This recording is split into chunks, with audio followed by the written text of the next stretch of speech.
Now your microclimate forecast presented by Bill Howe. Here's meteorologist Carlene Chavis. A lot of people are going to want to head down to the coastline and enjoy our beaches in the next few weeks. Maybe, Carlene, things about to heat up a little bit. It's going to be a hot start to August.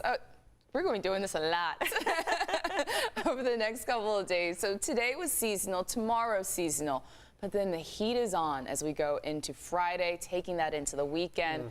And we've been saying it, hug the coast, maybe not La Jolla Cove. But as we go into your forecast, we will have plenty of sunshine and heat as we go through the next couple of days. We're going to back off from that as we go into next week. Taking a look at those daytime highs, we had fewer 90s again for today. 90 degrees was the high in Valley Center, but for the inland valleys, we're seeing more widespread 90s over the past couple of days. We're backing into the 80s. 87 degrees for Escondido, 89 degrees for Ramona, as well as El Cajon 85, and right in the 70s along the coast. 103 was the high today in Borrego Springs. 91 degrees current temperature in Borrego Springs, 70s for the mountains, mainly in the 60s as we go into tonight west of the mountains. 69 degrees for downtown, 63 in Poway. So we still have that monsoonal moisture nearby, but now we're talking about a shift change. So we had southeast wind steering flow that was bringing that monsoonal moisture in. We thought we'd see some isolated showers and thunderstorms earlier today over the mountains. Yeah, we just saw a few cumulus clouds, and they did not build up that much to really produce that instability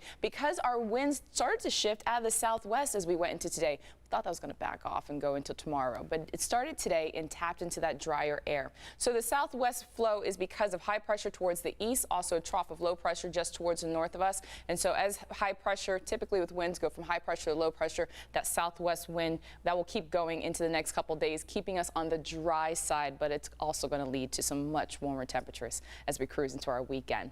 Taking a look at the latest with Hurricane Eric, it is now a Category 2. Once was a Category 4 major hurricane, and it will continue to weaken into the next few days. Tropical storm warning is in place for the Big Island for Hawaii. Keep in mind, tropical storm force winds extending out 125 miles from the center of circulation. That is the reason for that advisory being in place. Also flash flood watch because heavy rain is expected for tomorrow, and then also talking about dangerous surf starting tonight. Tropical storm right behind that is Flossie. That one will continue to track towards the west as it does, becoming a Cat 1 hurricane by Saturday and potentially being a danger getting into the next few days, and that'll be next week for the Hawaiian Islands.